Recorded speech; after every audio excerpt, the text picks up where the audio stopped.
নমস্কার, আমি সতীনাথ মুখোপাধ্যায়। আমি হরমোন বিশেষজ্ঞ। আগে পিজি হসপিটালে ছিলাম বিভাগীয় প্রধান, এখন প্রাইভেট প্র্যাকটিসে আছি। আপনারা জানেন 14ই নভেম্বর হচ্ছে ওয়ার্ল্ড ডায়াবেটিস ডে বা বিশ্ব ডায়াবেটিস দিবস। তো সেই উপলক্ষে নানা ধরনের সচেতনতামূলক প্রোগ্রামের আয়োজন করা হচ্ছে বিভিন্ন জায়গায়। আজকের এটাও একটা সেরকমই প্রয়াস। তো এখানে মূলত আমরা আলোচনা করব ইনসুলিনের ব্যবহার নিয়ে ডায়াবেটিসে।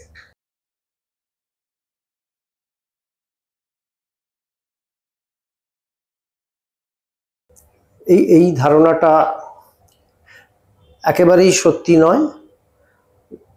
যেটা জানতে হবে সেটা হলো যে মানুষের শরীরে ডায়াবেটিস হয় সাধারণভাবে দুটো কারণে।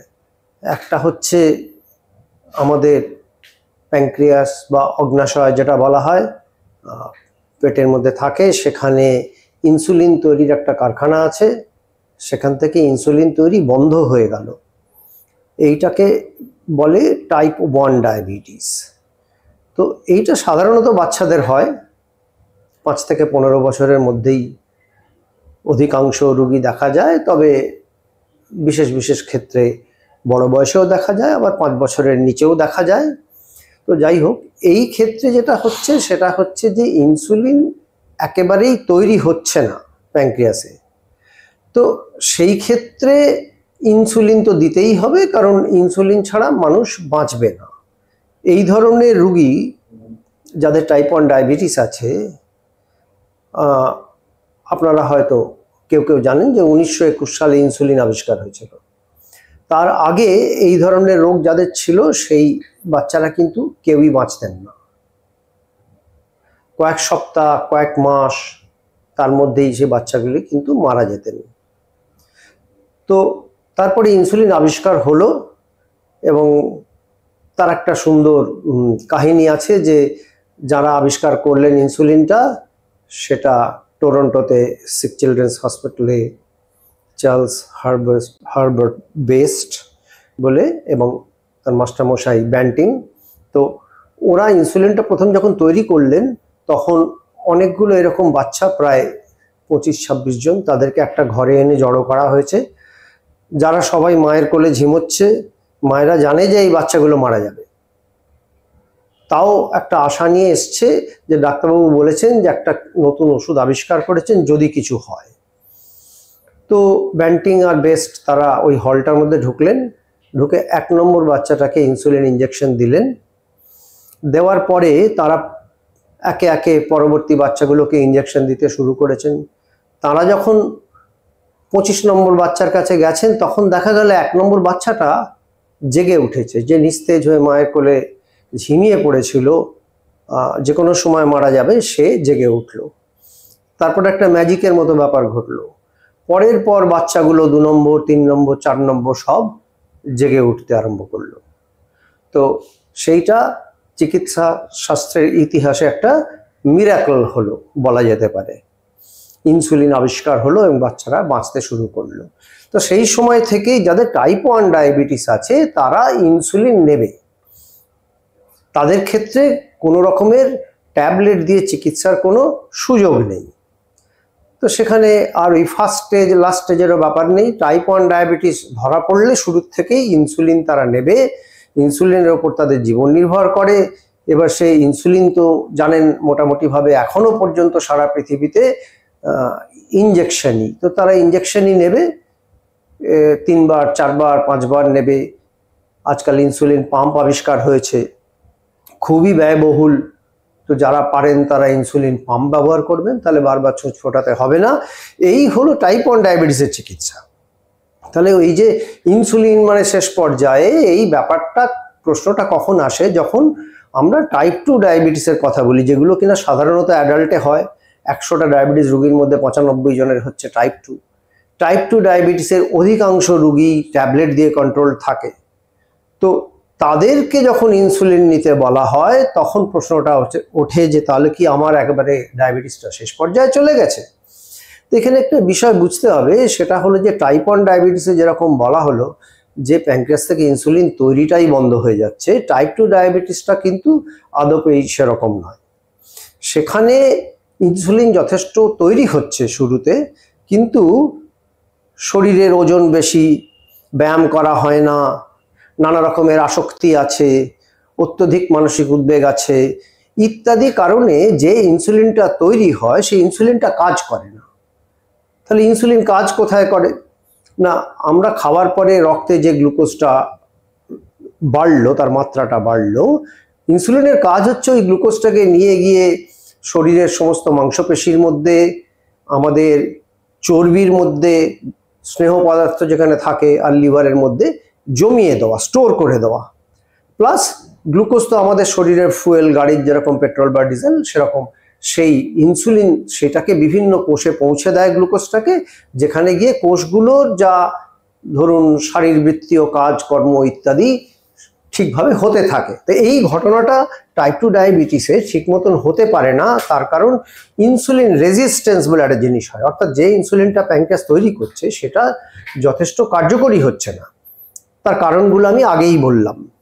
তাহলে এই ধরনের টাইপ 2 ডায়াবেটিসে প্রথমে ইনসুলিন দেওয়ার কোনো যুক্তিই নেই এবং দেওয়াও হয় না।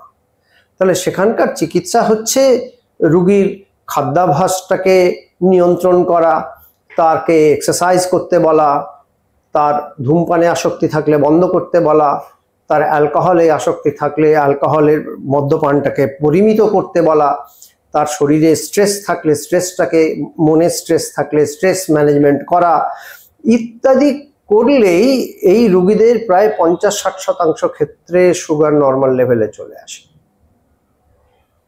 তারপরে আসছে ওষুধের কথা। তা সেইখানে সাধারণত এই ধরনের ওষুধ আজকাল ব্যবহার করা হয় যেগুলোতে ওজন কমে, কারণ এই ধরনের যাদের ডায়াবেটিস আছে তাদের মধ্যে প্রায় 70-80% রুগীরই ওজন বেশি। তাহলে ওজন কমলে ইনসুলিন রেজিস্ট্যান্স কমে যাবে, কমে গেলে শরীরে যে ইনসুলিন তৈরি হচ্ছে সেটাই কাজ করবে, তো সেই জন্য তাদের ইনসুলিন লাগবে না। কিন্তু এই ধরনের কিছু কিছু রুগী আছেন, তারা ডাক্তারের কাছে প্রথম এলেন, তখন দেখা গেল সুগারের মাত্রা সাংঘাতিক বেশি, ধরুন খালি পেটে 300-র বেশি, খাওয়ার পর 400-র বেশি, তার সঙ্গে তাদের বারে বারে প্রস্রাব হচ্ছে, ঘুম হচ্ছে না, শরীরে কোনো একটা ইনফেকশন হয়েছে, ভীষণ উইকনেস হচ্ছে, এই ধরনের সিমটম যখন থাকে তখন সেই রুগীদেরকে একটা শর্ট পিরিয়ড অফ টাইমের জন্য ইনসুলিন দেওয়া হয়, কারণ ওই সময়তে সুগারের ট্যাবলেটগুলো কাজ করতে চায় না, এত হাই সুগারের ফলে। তো সেই ক্ষেত্রে ইনসুলিন দিয়ে ওই রক্তে সুগারের মাত্রাটাকে কমিয়ে আনার পরে এই রুগীদেরও অধিকাংশই কিন্তু আবার ট্যাবলেটে ফিরে যেতে পারেন। আর ইনসুলিন মানে যে একবারে শেষ পর্যায়ে নয়, তার তো প্রমাণ হচ্ছে যে যে কোনো ডায়াবেটিসের রুগী তার যখন অপারেশন হয়, ধরুন গল ব্লাডার অপারেশন হবে, কি হার্নিয়া অপারেশন হবে, কি হার্টের বাইপাস হবে, অপারেশনের সময় কোনো ট্যাবলেট ব্যবহার করা হয় না, তো সেখানে তো ইনসুলিন দিতেই হচ্ছে। কিন্তু ইনসুলিন দেওয়ার পরে আবার যখন অপারেশন হয়ে যাচ্ছে, সেলাই শুকিয়ে যাচ্ছে, তিনি আবার তার ট্যাবলেটেই ফিরে যাচ্ছেন। প্রেগনেন্সি আর একটা এরিয়া, ধরুন প্রেগনেন্সির সময় কারো ডায়াবেটিস হয়েছে, তো সাধারণভাবে প্রেগনেন্সিতে ডায়াবেটিস হলে কোনো ট্যাবলেট ব্যবহার করা হয় না উন্নত সভ্য দেশে। গরিব দেশ, আমাদের মতো দেশ, আফ্রিকা, ল্যাটিন আমেরিকাতে ইনসুলিন দেওয়াটা একটা সমস্যা, বারবার দেওয়া যায় না, ব্লাড সুগার বারবার চেক করা যায় না, সেই কারণে মেটফর্মিন নামে একটি ওষুধ আছে, সেটার কিছুটা কার্যকারিতা প্রেগনেন্সিতে প্রমাণিত আছে এবং সেটা সেফ, মানে সেটা মায়ের কোনো ক্ষতি করে না, বাচ্চার সেইভাবে কোনো শর্ট টার্মে ক্ষতি করে না, লং টার্মে ক্ষতি করে কিনা সে নিয়ে বিতর্ক আছে, গবেষণা হচ্ছে। তো মেটফর্মিন দেওয়া হয়ে থাকে, কিন্তু আদারওয়াইজ আপনি যদি উন্নত দেশে যান দেখবেন যে প্রেগনেন্সিতে ইনসুলিন দিয়েই চিকিৎসা করা হচ্ছে। তাহলে তার তো ডেলিভারি হয়ে গেল, মা বাচ্চাকে স্তন্যপান করালেন, সেটা বাচ্চা বড় হয়ে গেল, নর্মাল খাবারে চলে গেল বাচ্চা, তখন তো সেই ইনসুলিন বন্ধ হয়ে যাচ্ছে। তাহলে নিশ্চয়ই এটা শেষ পর্যায়ে নয় এবং একবার নিলে সারা জীবন নিতে হবে, এই কথাটা সত্যি নয়। কিন্তু টাইপ 2 ডায়াবেটিস অনেক পুরনো যখন হয়ে গেছে, একটা সময় আসে যখন দেখা গেল যে তার যে প্যানক্রিয়াস, সেখানে ইনসুলিন যে তৈরি হচ্ছিল এবং বেরোচ্ছিল তার 80-90% আর হচ্ছে না, অর্থাৎ ইনসুলিনের রিজার্ভ একেবারে তলানিতে গিয়ে ঠেকেছে, 10%, 20%। সেই পরিস্থিতিতে সুগারের ট্যাবলেটগুলো কাজ করতে চায় না, তখন এদেরকে একটা ইনসুলিন দেওয়া হয়। আজকাল সাধারণত যেটা করা হয় আমরা বলি লং অ্যাক্টিং ইনসুলিন, একবারই দেওয়া হয়। সেটা 24 ঘন্টা, কোনো কোনো ইনসুলিন আছে যেটা প্রায় 35-36 ঘন্টা কাজ করে। একবার দিয়ে দেওয়া হলো, সেই ইনসুলিনটা শরীরে থাকলো, সেই ইনসুলিনটার উপরে ভর করে ট্যাবলেটগুলো কাজ করতে আরম্ভ করলো। এইভাবে তাদের চিকিৎসা করা হয়। এই হচ্ছে মোটামুটি ইনসুলিনের ব্যবহার ডায়াবেটিসে।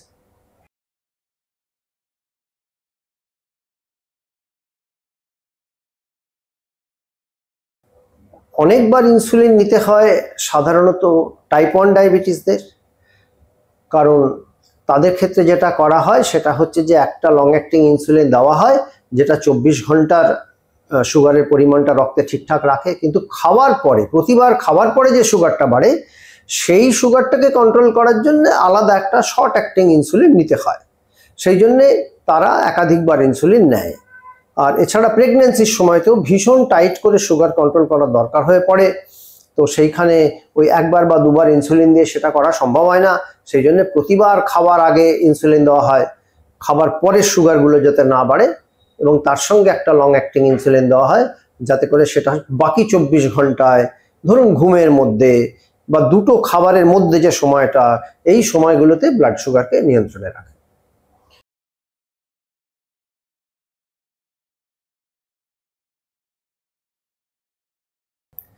হ্যাঁ, ইনসুলিন যারা ব্যবহার করেন তাদের মধ্যে পার্টিকুলারলি যারা টাইপ 1 ডায়াবেটিস যাদের আছে, তাদের ইনসুলিন নেওয়া হলো, নেওয়ার পরে খেতে দেরি হয়ে গেল, কোনো কারণে খাওয়া হলো না, অথবা খাবারটা বমি হয়ে গেল, অথবা খুব একটা বড় এক্সারসাইজের মধ্যে চলে গেলেন, দৌড়লেন, বা একজন নাচ করেন তিনি নাচ করছেন, আর শারীরিক পরিশ্রম খুব বেশি হচ্ছে, এই সব ক্ষেত্রে রক্তে সুগারের মাত্রা কমে যেতে পারে। তো সাধারণভাবে এই জিনিসটা টাইপ 2 ডায়াবেটিসে অতটা বেশি হয় না, কারণ যেহেতু ইনসুলিন রেজিস্ট্যান্স থাকে, সুতরাং টাইপ 2 ডায়াবেটিসে ঝপ করে সুগার ফল করে যাওয়াটা একটু আনকমন। যদিও তাদের অনেক বছর টাইপ 2 ডায়াবেটিস হয়ে গেলে যদি কিডনির রোগ হয় বা লিভারের রোগ হয়, বা সঙ্গে যদি তাদের থাইরয়েড গ্ল্যান্ডের গন্ডগোল থাকে বা অ্যাড্রিনাল গ্ল্যান্ডের গন্ডগোল থাকে, সেই সব ক্ষেত্রে তাদেরও সুগার ফল করতে পারে। তো সাধারণভাবে সুগার ফল করলে তার খুব কমন সিমটম আছে যেটা থেকে রোগীরা বুঝতে পারে, অর্থাৎ বুক ধড়ফড়, মাথা ঝিমঝিম, ঘাম, খিদে খিদে পাওয়া, ভয় ভয় পাওয়া, অতিরিক্ত একটা উদ্বেগ, এই ধরনের, অনেকের মনে হয় বোধহয় মারাই যাব, এই ধরনের সব উদ্বেগ হয়। তো এগুলো হলে বলা হয় বাড়িতে সুগারের মেশিন আছে, আপনি চেক করে দেখুন যে সুগারটা কমে গেছে কিনা। সাধারণভাবে 70-এর নিচে যদি সুগার চলে যায় তাহলে সেটা বোঝা যায় যে সুগার ফল করে। বাড়ির লোক সকালবেলা দেখেন যে তিনি অজ্ঞান, এবারে 8 ঘন্টার বেশি যদি কারো সুগার লো থাকে, 40-এর নিচে থাকে, ব্রেন ড্যামেজ হওয়ার চান্স থাকে। তা এই সব কারণে আমরা খুব সতর্ক থাকি। শুতে যাওয়ার আগে blood sugar regular daily check করতে বলি, 100-এর নিচে হলে একটা বেড টাইম স্ন্যাক খেতে বলি, 2 বিস্কুট, 1 কাপ দুধ, এই ধরনের কিছু। 100-এর উপরে থাকলে সাধারণত ঘুমের মধ্যে ড্রপ করে যাওয়ার চান্সটা খুবই কম থাকে। এইভাবে ম্যানেজ করার চেষ্টা করি। কিন্তু যারা পাম্প ব্যবহার করেন তাদের যেহেতু আজকাল ওই অ্যালার্ম সিস্টেম হয়ে গেছে, অনেকটা সুবিধে হয়ে গেছে। এবার এমন হতে পারে যে অ্যালার্মেও জেগে উঠলেন না, পাম্পের মধ্যে এমন মেকানিজম আছে যে সে নিজেই অফ হয়ে যাবে, অফ হয়ে গিয়ে ইনসুলিন সাপ্লাই বন্ধ করে দেবে। আধ ঘন্টা বাদে সে সুগার প্রতি মিনিটেই মাপে, আবার চেক করবে, সুগার 100-এর উপরে উঠলে পাম্পটা রিস্টার্ট হয়ে যাবে, সেটা যে ডোজে চলছিল ইনসুলিনটা তার থেকে 50% কমিয়ে, যাতে রাতের মধ্যে আবার না ফল করে। তারপরে পেশেন্ট জেগে উঠে নিজস্ব সিদ্ধান্ত নিজে নেবে, ডাক্তারের সাথে আলোচনা করে।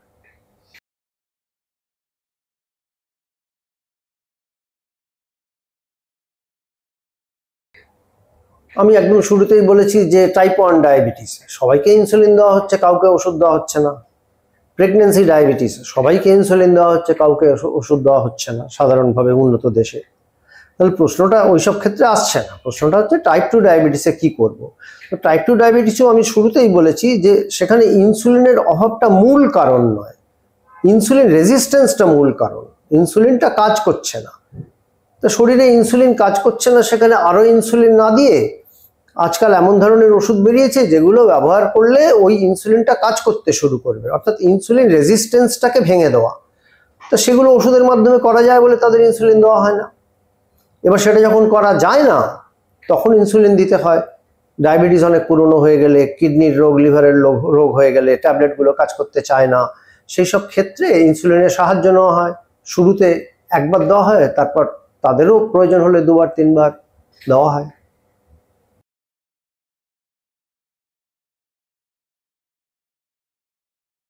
ইনসুলিন আমি শুরুতে বলেছি একটা জীবনদায়ী ওষুধ। মানুষের শরীরে ইনসুলিন না থাকলে মানুষ বাঁচবে না। সেই জন্যে যাদের টাইপ 1 ডায়াবেটিস আছে, যাদের শরীরে ইনসুলিন একেবারেই নেই, তাদেরকে ইনসুলিনই নিতে হবে। এবং এই বিষয়ে একটা খুব গুরুত্বপূর্ণ যেটা ঘটনা, সেটা হলো যে কয়েক বছর আগে কোনো একটা আয়ুর্বেদ ওষুধ বাজারে বেরোয়, তারা অ্যাড দিতে থাকে টিভিতে যে এইটা খেলে ডায়াবেটিস সেরে যাবে, এবং বিভ্রান্ত হয়ে অনেক টাইপ 1 ডায়াবেটিসের বাবা মা তাদের বাচ্চাদের ইনসুলিন বন্ধ করে দিয়ে সেই ওষুধটা দেন। আমি শুরুতেই বলেছি যে টাইপ 1 ডায়াবেটিসে কোনো ওষুধই কাজ করবে না, আয়ুর্বেদিক হোক বা আমাদের ওষুধ হোক, যাই হোক না কেন। তো বাচ্চারা 100% ডিপেন্ডেন্ট অন ইনসুলিন। তাদের ইনসুলিন বন্ধ করে দেওয়ার ফলে সেই বাচ্চাদের অনেকেরই এমার্জেন্সি হয়, ভর্তি হয়, তাদের মধ্যে কেউ কেউ মারাও যায়। তা সেই জন্যে সতর্ক থাকতে হবে। কারো ডায়াগনোসিস যদি হয়ে গিয়ে থাকে টাইপ 1 ডায়াবেটিস, তাহলে তার ইনসুলিনই নিতে হবে, অন্য কোনো ওষুধের কথা মাথাতে আনা চলবে না। প্রেগনেন্সি ডায়াবেটিসও সাধারণভাবে তাই, ইনসুলিনই নিতে হবে। এই দুটো জায়গা চলে গেল। টাইপ 2 ডায়াবেটিসে ডাক্তার যখন মনে করবেন যে শরীরে ইনসুলিন রিজার্ভ কমে গেছে, যথেষ্ট কমে গেছে, সেটা ক্লিনিক্যালি বোঝা যায়, আর কিছু কিছু ক্ষেত্রে রক্ত পরীক্ষা করেও বোঝা যায় যে শরীরে ইনসুলিন উৎপাদন ভীষণ কম হচ্ছে। টোটাল ক্যাপাসিটি যা প্যানক্রিয়াসের তার 10 to 20%-এরও নিচে। সেসব ক্ষেত্রে বাইরে থেকে ইনসুলিন না দিলে ট্যাবলেটগুলো কাজ করবে না। আমি একটা খুব সাধারণ উদাহরণ দিই, অনেককে পেশেন্টদেরকে বলি, এটা এখানেও বলছি। সেটা হচ্ছে যে অটো রিক্সা যারা চালায়, ওই ইঞ্জিনটা স্টার্ট হয় পেট্রোল দিয়ে।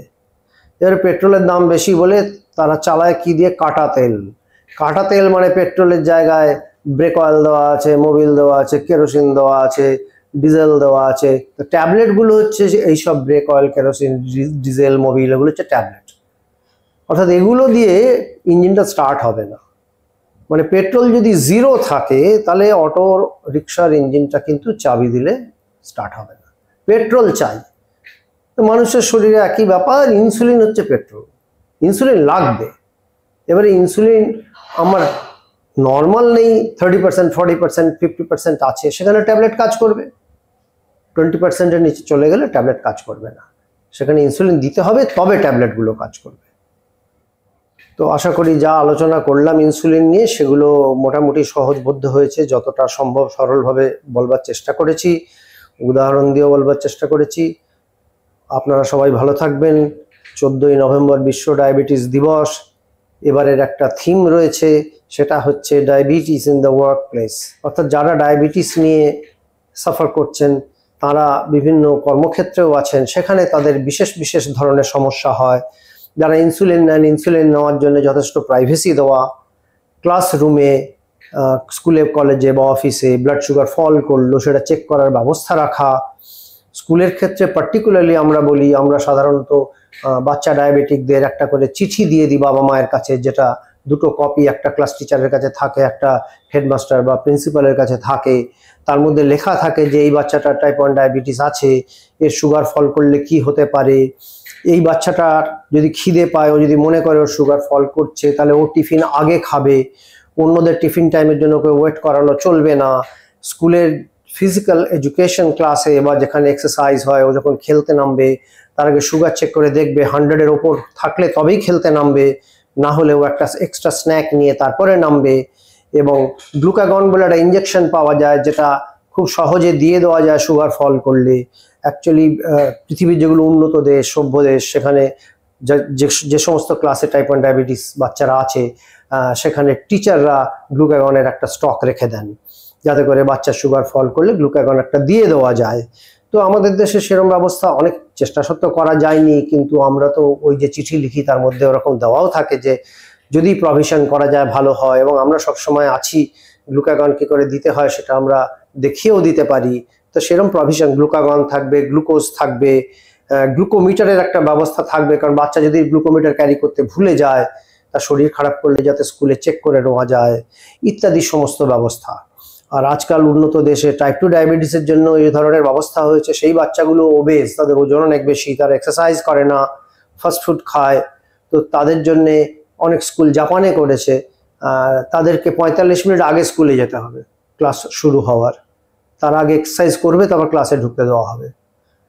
বা এই ধরনের ইউকেতে প্রোগ্রাম আছে, পার্টিকুলারলি স্কটল্যান্ডে স্কুল ফ্রুট প্রোগ্রাম বলে, সেখানে বাচ্চাটা যদি একটা পিৎজা বা বার্গার নিয়ে স্কুলে ঢোকে, সেইটাকে ক্লাস টিচার নিয়ে নেবে, নিয়ে তাকে একটা আপেল দিয়ে দেবে, ওটাকে সরিয়ে রেখে দেবে, ছুটির সময় আবার বাচ্চার মাকে সেটা দিয়ে দেবে।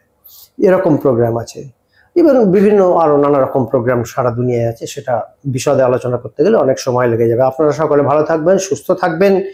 আর ডায়াবেটিস হয়েছে কিনা, তার উপসর্গ আসছে কিনা, এইসবের জন্য অপেক্ষা না করে, ভারতবর্ষ ডায়াবেটিসের একটা সময় বলা হতো রাজধানী, এখন চায়নাকে বলা হচ্ছে, তবে আমরা খুব কাছাকাছি আছি। যাদের বয়স 20 বছরের বেশি, তারা প্রতি বছর একবার করে রক্তের সুগার পরীক্ষা করবেন। আর যেসব বাচ্চার ওজন বেশি, বাবা বা মায়ের ডায়াবেটিস আছে, তারা 2 বছর অন্তর অন্তর 10 বছর বয়স থেকে শুরু করে খালি পেটে সুগার পরীক্ষা করবেন। কারণ সুগার যেটা টাইপ 2 ডায়াবেটিস, তার শতকরা 50% ক্ষেত্রে কোনো উপসর্গ হয় না, বোঝাই যায় না ডায়াবেটিস আছে। তারপরে ধীরে ধীরে কিডনি, চোখ ড্যামেজ হয়ে যাওয়ার পরে একটা সময় গিয়ে জানা গেল যেগুলো ডায়াবেটিস থেকে হয়েছে। সেই জন্য প্রতি বছর চেক করবেন, সুগার বেশি হলে ডাক্তারের পরামর্শ নেবেন। ভালো থাকবেন, ধন্যবাদ।